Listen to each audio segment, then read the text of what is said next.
I work the night shift at Dry Creek County 911. One room, 4 consoles, stale coffee, and a wall of old storm maps that never got taken down. People think we sit in silence and do crosswords. Truth is, the silence is the worst part. The silence has a pulse. 3 rules for night shift written in Sharpie on a sticky note stuck under my monitor. If the line rings without a ring on the board, don't answer. If a caller knows your name, ask for theirs twice. When the sirens sing without a storm, leave the building. I wrote those after my first summer here after we lost someone I never met. Tonight I will break all 3. It's 12:07 a.m. The storm chart on the TV says Oklahoma could see rotation after 2 a.m., but right now the sky is only sulking. Sheriff Walt Collins checks in from mile marker 18. His voice is gravel with coffee. EMT Jess Alvarez says she and her partner Dale are staged near the old grain silos because the wind smells wrong. She says that every spring. Rookie firefighter Timmy Hargrove keeps calling us ma'am. He's 20, baby-faced, and keeps his radio hot because the quiet scares him. I am Aaron Marshall. My headset is light as breath. In an hour, I will be holding it like a weapon. At 12:21, the first call hits. 911, what is your emergency? The line doesn't click. It sighs. Aaron. A little girl whispers. He's on the stairs. My name on a stranger's lips makes my jaw lock. I lean to the board. The call isn't lighting the panel. No ANI, no ALI, no map dot. Just a voice. In my ear and a hum like the inside of a transformer. Sweetheart, what's your address? Silence except for a quiet creak, the kind a house makes when it thinks no one is listening. Then, he's on the stairs again. Who? I ask. Is it your dad? He has the wrong feet. I swallow. That is not a thing a child says unless she has seen something she will carry until she is old. Okay, I say, soft. We're sending help. I just need your address. She says it like she's recited it for years. 401 Rucker, Hollow Road. My fingers type before my brain catches up. The map throws a dot into the country east of town, a thin road that dead ends at the creek by the old tobacco barn. 401 Rucker burned down before I was born. The file is still red-tabbed. Structure fire, total loss, 1 fatality, unknown occupant. I tap Sheriff Collins. Possible intruder at 401 Rucker Hollow. Caller is juvenile female. Says he's on the stairs. There are no stairs left. Out there. Only the stone footings and a melted sink. Walt doesn't argue. On my way. Aaron, the girl whispers. He sees me. I open my mouth, to say run, to say hide, but the line breathes a soft, warm shh, like a mother gentling a baby. Then the call drops, not a click. A fade, like someone stepped away from a door. I sit very still and stare at the waveform on my screen, which shows nothing at all. By 12:29, Sheriff Collins is rolling up Rucker Hollow with his lights off. He narrates like he always does when he's alone. No active structure, just the slab, wind in the creek. Copy, Aaron? Copy. Any callback? Negative. I don't tell him the line never showed up on my board. Standing by. He parks, and for a second I hear his driver door groan in my ear. And something else. A low chuckle of air moving in a throat too wide. I write the log. My fingers are steady. My pulse climbs anyway. At 12:34, the second line rings. The board lights this time, but wrong. The ANI reads our own number. 1. What is your emergency? Heavy breathing. Not the I ran to the phone kind. The I left something outside kind. It knows your name, the caller says. Voice masculine, mid-30s maybe. Do not say mine. Sir, are you in danger? You're Aaron. You stayed when everyone else left the county because you thought the dark wouldn't notice you if you wore a headset. He laughs on the exhale, soft, apologetic. Then, like reciting a rule, he says, when the sirens sing without a storm, leave the building. I stare at my sticky note. Who are you? Time, he says, and a little ahead. My skin tightens. What do you want? To keep you from wasting it? The line coughs. He's gone. Thunder rolls far off, dragging tin roofs behind. At 12:47, the board goes bright. 3 calls at once, collision on Route 6, 2 vehicles. A woman with panic in every breath screams, "He won't wake up, he won't wake up."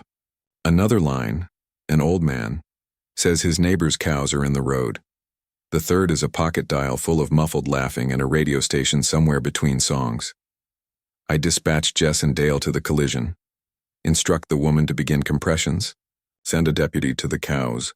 The pocket dial keeps laughing, then goes dead. It feels normal. I like normal because I know how to survive it. 12 a.m. The sirens click on without a storm. They don't wail. Not the slow rise and fall we test every first Tuesday at noon. They hum like throats. The console in front of me throws an error. I have never seen. Siren manual override unauthorized source. I stand up so fast my chair rolls backward and bangs the filing cabinet. Walt's voice locks my spine. "Aaron, is that you keying the sirens?" "Negative," I say. "We have no NOAA alert." "Then we have a problem," he says. The hum builds and builds until the glass in the front door trembles. The light in the hallway flickers as if it knows a better God has walked in. Jess comes up on the air, breathless. "We're 3 minutes out from the collision. Can someone kill the sirens? They're freaking people out." I reach for the panel, my finger hovers. Third rule: when the sirens sing without a storm, leave the building. But if I walk out, I leave the lines.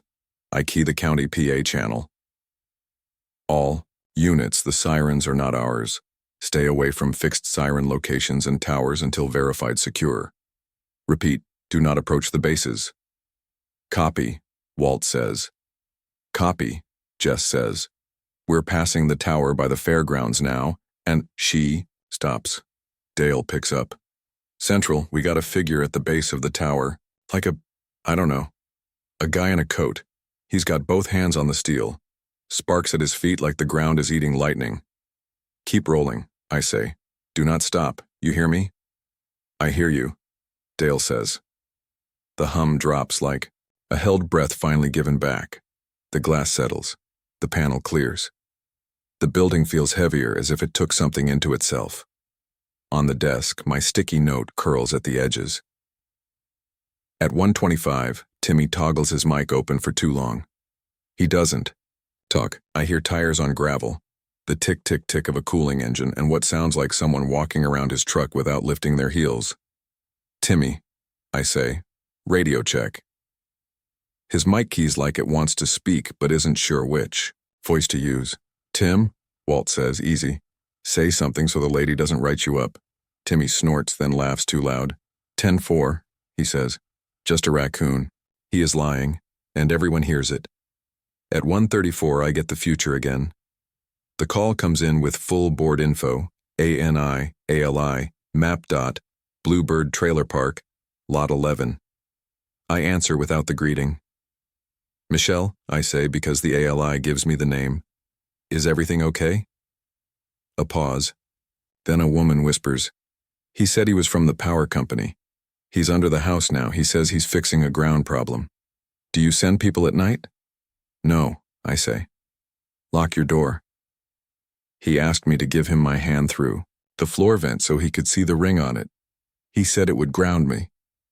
Her voice shakes. "That's not a thing, is it?" "No, ma'am."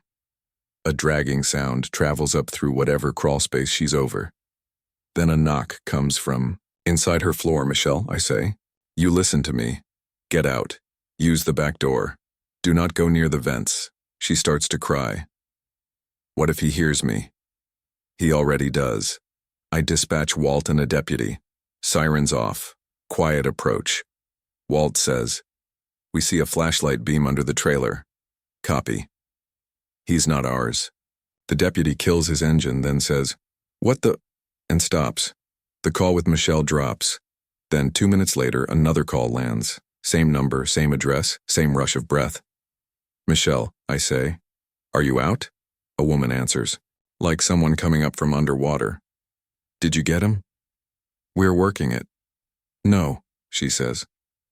"I mean, did you get my son? He's at his dad's tonight. He's 7.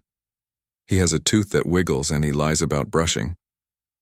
Have never met this woman, but when she says that, I see a little boy shaking his head at toothpaste like it's a dare.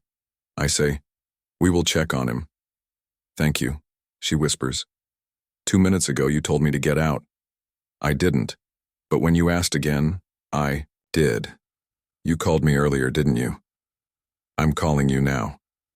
"Right," she says and laughs once, soft. "Right." Walt keys up. Central. Whatever was under that trailer is not here anymore. Ground is hot like it was holding current. There's a smell like pennies. Michelle is clear. We're checking Dad's address. My shoulder finally drops an inch. I don't relax. I don't know how tonight ends. I only know it doesn't end in one place. By 2:03, the storm finally arrives. Real lightning. Real rain like nails. The sirens moan for honest reasons. People call about downed limbs, a stalled semi under the overpass, a family in a minivan watching, the sky like it will notice them if they blink. We roll trucks. We do the work. Between calls, I write rule number 4 on a fresh, sticky note. If it calls from a place that does not exist, send somebody anyway. At 2:17, the non-place calls again. "Aaron," a man says, "do not send them to the culvert." "Who is this?" "Time," he says. The line sounds like it's bouncing off concrete. "Blue Ford Focus, 3 people inside. You'll get the call in 4 minutes. It will pin at the big drainage culvert on County 12. Don't send them. That mouth belongs to it. It likes the sound of sirens going hollow." I stare at the clock. 2:17, in 4 minutes I'll get a call. Then where do I send them? He is quiet long enough that I think I lost him. Then, there's a second smaller culvert 50 yards upstream hidden by brush. That one is old, all stone. It still remembers the river it used to be. It hates the thing in the new concrete mouth. Send them there. They'll hear the car. If they stand on the old stone, the big culvert eats sound, the small one throws it back. "Who are you?" I ask again, softer. "A guy who didn't know where to stand until it was too late," he says. I think I get to try again. "What happens to you if I listen?" He breathes.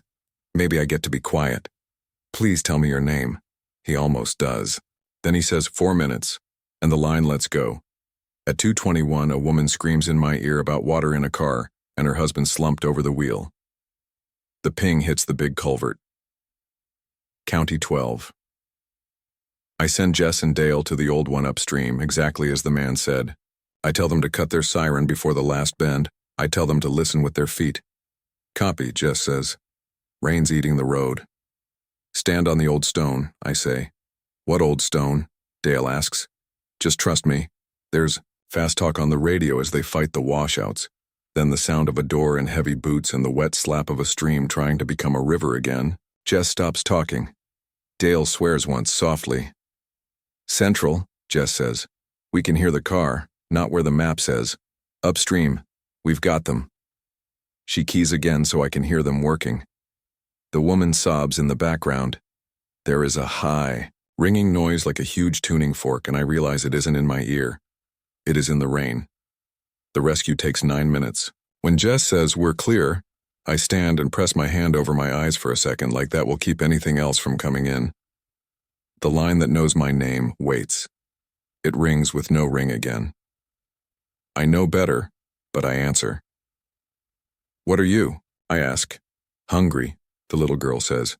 Not a girl now. Wrong skin over the voice. "Do you like the sound of people calling for you?" I do. It tastes like when you open a door and the dark rushes in and you feel big because you could close it if you wanted, and you don't. "You picked the wrong county," I say. "We keep our doors shut." "You keep your rules," it purrs. "Keep them. Make more. Write as many as you like, I will eat around them. Did you like the man who talks from ahead? Do you like him more than the boy who laughs too loud? I can make you pick." It giggles like a faucet that won't stop dripping. "You are going to break the second rule soon. I can't wait to hear you do it." "What do you want?" I ask. "Don't say hungry. Pick a different word. Tell me what you want with those wrong feet." "I like the sound of sirens growing far away," it says. "I like the shape of tunnels. I like steel. I like the old stone that doesn't like me, because it means there was a time before me and things that remember that time taste different, like apples that have been kept in a cold room and pulled out too soon. You talk too much, I say. You listen too much, it says, and drops the line like a toy. 49. The storm calms to a steady pour. I can see the glow of the fairground lights through the lobby glass, fat drops streaking in the security camera feed. The building hums like a big animal asleep. Timmy calls me on his cell. Not the radio, the personal line he only uses when he's scared. Ma'am, he says, voice tight. I'm on County 9 by the water tower. I pulled off because the road was slick and I thought I saw. He doesn't finish. There's someone under the truck. I can hear him talking into the muffler. He keeps saying my name like he pulled it off a tag. Stay in the cab, I say. Lock your doors. It's already locked. His breath hiccups. He keeps asking me to lower the window just a hair so he can pass me a note from a girl I used to like in 8th grade. Rifle? I ask. Behind the seat, he says. Do I? No, I say. You keep your hands where you can live with them later. The line in my headset clicks to another call. Board info blank again. Aaron, the ahead man says. Don't send Walt to Timmy. Why not? Because that's where I died, he says, at the water tower. I sent Walt to the base of the Siren when it hummed the first time. It wanted him. It knows he makes the county move when he moves. Don't give it the spine. My throat dries. Then who do I send? Send the old man with the cows, he says. He knows how to drive in the dark without doubling back. He'll approach from the field side and never show his headlights. The thing under the truck likes to see itself in chrome. I hesitate. This is wrong. This is not how I'm supposed to work. This is how people get hurt. Aaron, the man says. The difference between a road and a trap tonight is you. Okay, I say, hearing my own voice from far away. Okay. I call the old man, Mr. Darby, whose cows were in the road earlier. He answers on the first ring like he knew I'd call again. The water tower? He says. A boy stuck? Stay dark. I say, approach from the east pasture. Turn off your engine 50 yards out and walk the rest. Don't let it see your lights. He grunts. I've been walking in the dark since before you were born. I know, I say, and he hangs up. On Timmy's cell, I keep him breathing. I ask dumb questions to keep him anchored. What's your middle name? Lee, he says. Don't tell nobody. What's the worst movie you ever saw? The one where the kid sees ghosts, he says. I hate kids in movies. Where? Do you keep your spare key to your mom's house? In a fake rock, he snorts, which is stupid because everybody knows about the rock. Not everybody, I say. I do, the voice under the truck says, and we both freeze. It is Timmy's voice, but not, like a recording played through a fan. Don't you come out, I whisper. I'm not, Timmy says, crying a little, and hating it. Mr. Darby keys his radio once, no voice, then twice. A country signal for I see you. Timmy taps the mic twice in answer on reflex, and his shoulders drop a fraction. The thing under the truck stops talking. I hear feet on wet grass. A clatter as something metal hits the road. Mr. Darby's voice is a low chainsaw. Get out, son. Timmy bolts. The passenger door opens and slams. Mr. Darby throws the truck in neutral and lets it roll. The thing beneath it scrapes along the pavement and then goes quiet, like it chose to be smaller until they left. When Timmy's mic keys again, he laughs, a laugh that is half shock, half 7 years old. Thank you, he says. Thank you. Bring him to the station, I say. Both of you. The station, Mr. Darby says. You sure? I need everyone where I can hear them, I say. They come. Walt swings by with Michelle and her kid, who turned out fine and very fascinated by the way our wall map lights. Jess and Dale drop off the family from the car and then park out front by the flagpole, idling, watching the road like it might try to come in. The building breathes heavier with every heartbeat we bring inside. I feel safer and also like we're making a pile of warm laundry and something is going to crawl into it. At 3:33, the little girl with the wrong voice calls again. Aaron, she says. He's on the stairs. There are no stairs, I say. There are tonight, she sings. You made some. When you bring everyone together, you stack them up. You're good at making places for people to climb. I like that about you. Climb them yourself. What do you want with me? I ask, so tired. To hear you say my name. I don't know your name. You will, it says. Say the old one first. Say the name of the man who tries to be ahead, and I will bring him to you. My skin crawls. It wants me to spend his name like a coin that buys a voice. Not happening, I say. Then I'll take a cheaper thing, it says. The lobby lights flicker. The siren panel croons. The building hums so loud the ceiling tiles buzz. The glass on the front doors fogs like something is breathing on it from outside. The power dips. My headset hisses. The phone lines stutter. And then, clear, bright as noon, the NOAA weather radio we keep on the shelf speaks in the official tone. The one that makes you sit up straight. Tornado emergency, it declares. For our county right now. It reads coordinates that aren't ours. It speaks street names from a town in a state 2 hours away. It tells us to take shelter immediately. Everyone looks at me. We don't have rotation, Jess says. We do now. The thing purrs in my other ear. The siren panel arms. The screen reads, override accepted. Kill the main, I tell Walt. Who knows the breaker box better than anyone? On it, he says. And the building drops into a thick dark. Emergency lights pop dim and red. The sirens outside don't care. They rise in a slow, greedy sigh. I stand. Out, I say. All of you now, Rule 3. Aaron, Walt says, you're coming. I have to shut the manual relays, I lie. Go. He hesitates, then sees something in my face I didn't plan on showing. He grabs Timmy by the collar. They go. The glass doors shudder as air pushes through a space it thinks is too small. Run to the back hall and stop by the steel door that leads to the siren relay closet. My hands shake. I don't touch the knob. I'm not that dumb. Okay, I say out loud, to the hallway, to the hum, to the old stone under the foundation, to the small pieces of time that keep calling me, to the rules on my sticky notes. Okay. The only thing in this building the thing hasn't touched yet is analog. The backup. The old crank radio that sits like a toy on the shelf, the one we use for school demos. It doesn't talk to sirens. It doesn't feed computers. It just turns effort into noise. I grab it and a hand mic with a simple wire and no brain. I spin the crank until my wrist aches.